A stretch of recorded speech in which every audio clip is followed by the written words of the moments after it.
नमस्कार दोस्तों, आप सभी का स्वागत है हमारे चैनल संध्या सनातन में।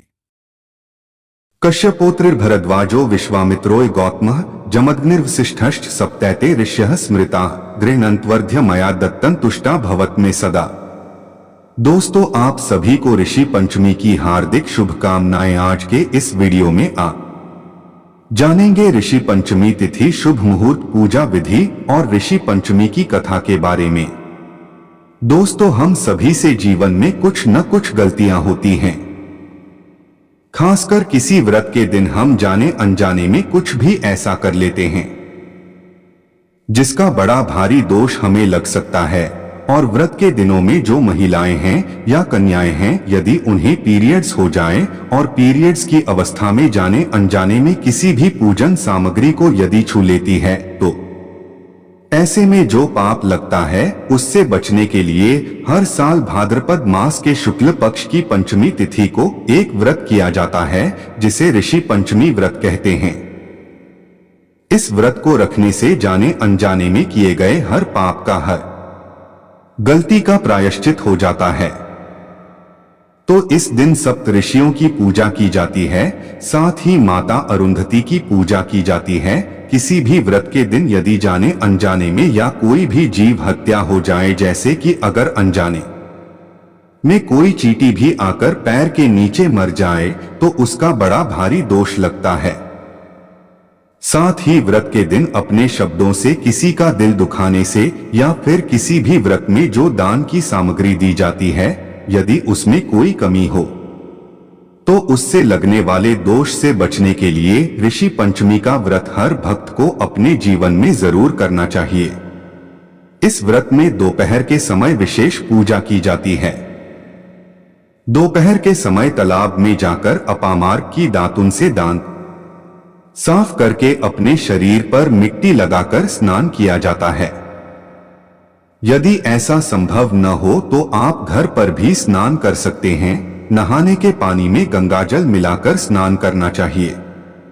दोस्तों, अपामार्ग चिरचिटा यह जर्जरता भी कहते हैं। यह एक प्रकार से जंगली झाड़ी की तरह दिखता है, लेकिन इसके बिना आज का यह व्रत या उपवास अधूरा माना जाता है।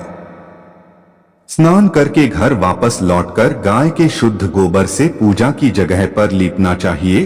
फिर सर्वतोभद्र मंडल बनाकर मिट्टी या तांबे के कलश में जल भरकर कलश की स्थापना करनी चाहिए। दोस्तों, फिर पंचरत्न, पंचमेवा, फूल, गंध, अक्षत से पूजन करें। व्रत का संकल्प लेना चाहिए, साथ ही क्षमा याचना भी करनी चाहिए, क्योंकि दोस्तों यह व्रत केवल सप्त ऋषियों को और माता अरुंधति को समर्पित होता है। इसलिए कलश के पास ही अष्टदल कमल बनाकर उसके दलों में कश्यप ऋषि, अत्रि ऋषि, भरद्वाज ऋषि, विश्वामित्र ऋषि, गौतम ऋषि, जमदग्नि ऋषि और वशिष्ठ ऋषि के साथ ही वशिष्ठ ऋषि की पत्नी अरुंधति की प्रतिष्ठा की जाती है। इन सभी सप्त ऋषियों का और माता का षोडशोपचार विधि से पूजन किया जाता है। ऋषि पंचमी के व्रत में साठी का चावल और दही खाया जाता है। ऋषि पंचमी के व्रत में हल से जूते हुए अन्न या फिर नमक का सेवन नहीं किया जाता है। इस दिन पूजन करने के बाद कलश सामग्री को किसी ब्राह्मण देवता को दान में दे देना चाहिए। साथ ही कुछ दक्षिणा और हो सके तो अन्न, वस्त्र और अपनी सामर्थ्य के अनुसार कुछ न कुछ आप जो भी सामग्री का दान करना चाहते हो वो दान में देना चाहिए। आपको ब्राह्मण देवता के पैर छूकर उनका आशीर्वाद लेने के बाद और उन्हें भोजन कराने के बाद आपको स्वयं भोजन करना चाहिए। अगर इस दिन ब्राह्मण को दान देना संभव न हो तो आसपास के मंदिर में भी आप दान की यह सामग्री भिजवाकर खुद भी भोजन ग्रहण कर सकते हैं। इस दिन माता रंगती को श्रृंगार की सामग्री अर्पित करनी चाहिए। दोस्तों, यदि संभव हो तो आज के दिन आपको किसी ब्राह्मण को उनकी पत्नी सहित घर पर आमंत्रित करके अन्न, वस्त्र, धन आदि सम्मान सहित देकर उन्हें घर से विदा करना चाहिए। साल 2023 में 20 सितंबर बुधवार को ऋषि पंचमी है। पंचमी तिथि प्रारंभ 19 सितंबर मंगलवार की दोपहर 1:40 से है और समाप्त होगी 20 सितंबर बुधवार की दोपहर 2:16 तक।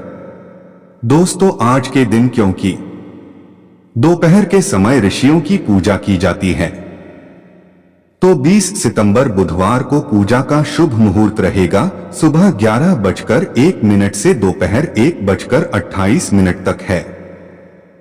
दोस्तों, ऋषि पंचमी के दिन दो प्रमुख कथाएं जरूर सुनी जाती है, जिसमें से पहली पौराणिक कथा के अनुसार विदर्भ देश में उत्तंक नामक एक सदाचारी ब्राह्मण रहा करता था। उसकी पत्नी बड़ी पतिव्रता थी जिसका नाम सुशीला था। उस ब्राह्मण के एक पुत्र और एक पुत्री थी। विवाह योग्य होने पर उसने समान कोई शील वर्ग के साथ अपनी कन्या का विवाह कर दिया, परंतु दैवयोग से कुछ दिनों के बाद में कन्या विधवा हो गई। दुखी ब्राह्मण दंपत्ति अपनी कन्या सहित गंगा जी के तट पर कुटिया बनाकर रहने लगे। एक दिन वे ब्राह्मण कन्या सो रही थी कि उसका शरीर कीड़ों से भर गया। कन्या ने सारी बात अपनी मां से कही। मां ने अपने पति से सब कुछ कहते भी पूछा, हे प्राणनाथ, मेरी साध्वी कन्या की यह गति होने का क्या कारण है? तब ब्राह्मण ने समाधि द्वारा इस घटना का पता लगाकर बताया कि पूर्व जन्म में भी हमारी यह कन्या ब्राह्मणी थी। इसने रजस्वला होते ही पूजा के बर्तन छू दिए थे और इस जन्म में भी इसने लोगों की देखा देखी ऋषि पंचमी का व्रत नहीं किया, इसलिए इसके शरीर में कीड़े पड़ गए हैं। धार्मिक शास्त्रों की मान्यता है कि रजस्वला स्त्री पहले दिन चांडालनी, दूसरे दिन ब्रह्माघातनी और तीसरे दिन धोबिन के समान अपवित्र होती है। वे चौथे दिन स्नान करके ही शुद्ध होती है, और यदि यह शुद्ध मन से अभी ऋषि पंचमी का व्रत करें तो इसके सारे दुख दूर हो जाएंगे और अगले जन्म में अटल सौभाग्य भी प्राप्त करेगी।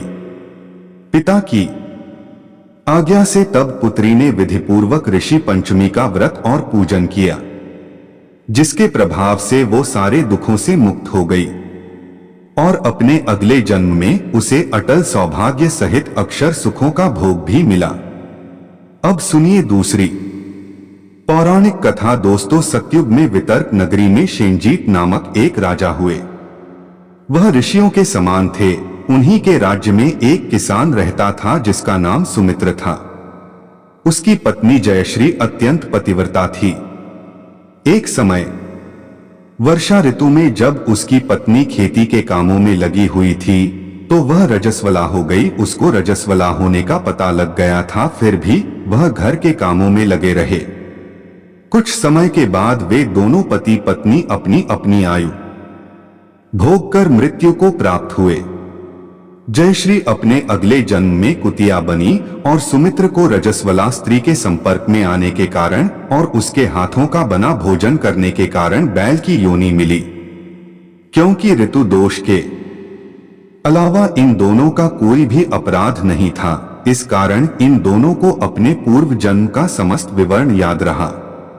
वे दोनों कुतिया और बैल के रूप में उसी नगर में अपने बेटे सचित्र के यहाँ रहने लगे। धर्मात्मा सचित्र अपने अतिथियों का सत्कार किया करता था। अपने पिता के श्राद्ध के दिन उसने अपने घर ब्राह्मणों को भोजन करने के लिए तरह तरह के भोजन बनवाए। जब उसकी पत्नी किसी काम के लिए रसोई घर से बाहर गई हुई थी तो एक सांप ने रसोई की खीर के बर्तन में विष डाल दिया। कुतिया के रूप में सचित्र की मां दूर से यह सब देख रही थी। पुत्र की बहू के आने पर उसने अपने पुत्र को ब्रह्महत्या के पाप से बचाने के लिए खीर से भरे उस बर्तन में मुंह डाल दिया। सुचित्रा की पत्नी चंद्रावती से जब कुतिया का ऐसा करना न देखा गया तो उसने चूल्हे में से जलती लकड़ी निकालकर कुतिया को दे मारा। बेचारी कुतिया मार खाकर इधर उधर भागने लगी। चौके में जो जूठन आदि बची रहती थी वह सब सचित्र की बहू अक्सर उस कुतिया को डाल देती थी, लेकिन उस दिन क्रोध के कारण उसे वह भी बाहर फिंकवा आदि सब खाने का सामान और खीर फिकवाकर उसने बर्तन साफ करके दोबारा खाना बनाकर ब्राह्मणों को भोजन करवाया। रात के समय भूख से व्याकुल होकर कुतिया बैल के रूप में रह रहे अपने पूर्व पति के पास जाकर बोली है, स्वामी आज तो मैं भूख से मरी जा रही हूँ। वैसे तो मेरा पुत्र मुझे रोज खाने को डोक देता था, लेकिन आज तो मुझे कुछ नहीं मिला। सांप के विष वाले खीर के बर्तन को ब्रह्महत्या के भय से छूकर उनके न खाने योग्य मैंने कर दिया था। इसी कारण उसकी बहू ने आज मुझे बहुत मारा और खाने को कुछ भी नहीं दिया। तब एक बैल भी कहने लगा, है भद्रे तेरे पापों के कारण तो आज मैं भी इस जीवन में आ पड़ा हूं और आज बोझ ढोते ढोते मेरी कमर भी टूट गई है। मैं भी दिन भर हल में जुटा रहा, मेरे बेटे ने आज मुझे भोजन भी नहीं दिया और मुझे मारा भी। मुझे इस प्रकार कष्ट देकर उसने इस श्राद्ध पूजा को तो निष्फल कर दिया। अपने माता पिता की इन बातों को सुचित सुन रहा था। उसने उसी समय दोनों को भरपेट भोजन कराया। फिर उनके दुख से दुखी होकर वो वन की ओर चला गया। वन में जाकर ऋषियों से पूछा कि मेरे माता पिता किन कर्मों के कारण इन नीच योनियों को प्राप्त हुए हैं और अब किस प्रकार से उन्हें इस योनि से मुक्ति मिल सकती है। तब ऋषि का कहने लगे कि तुम अपने माता पिता की मुक्ति के लिए अपनी पत्नी सहित ऋषि पंचमी का व्रत करो और उसका फल अपने माता पिता को दान में दे दो। भाद्रपद महीने के शुक्ल पक्ष की पंचमी को शुद्ध करके स्नान करके ध्यान करना और नदी के पवित्र जल में स्नान करना। नए साफ स्वच्छ वस्त्र पहनकर अरुंधति सहित सप्त ऋषियों का पूजन करना। इतना सुनकर सूचित अपने घर वापस लौट आया और अपनी पत्नी सहित विधि विधान से पूजन और व्रत किया। उसके पुण्य से माता पिता दोनों पशु योनि से मुक्त हो गए। इसलिए जो भी महिला श्रद्धा पूर्वक ऋषि पंचमी का व्रत करती है वे समस्त सांसारिक सुखों को भोगकर बैकुंठ लोक को जाती है और उसे किसी प्रकार की अशुद्धि का दोष भी नहीं लगता। इसलिए आज के दिन सभी को हो सके तो व्रत रखकर पूजा जरूर करनी चाहिए। ये थे ऋषि पंचमी की कथाएं। अगर आपको पौराणिक कथा सुनना पसंद, हमारे चैनल पर हर दिन सुबह पौराणिक कथाएं अपलोड की जाती है। दोस्तों, आपको वीडियो अच्छी लगी हो तो लाइक करना मत भूलिएगा।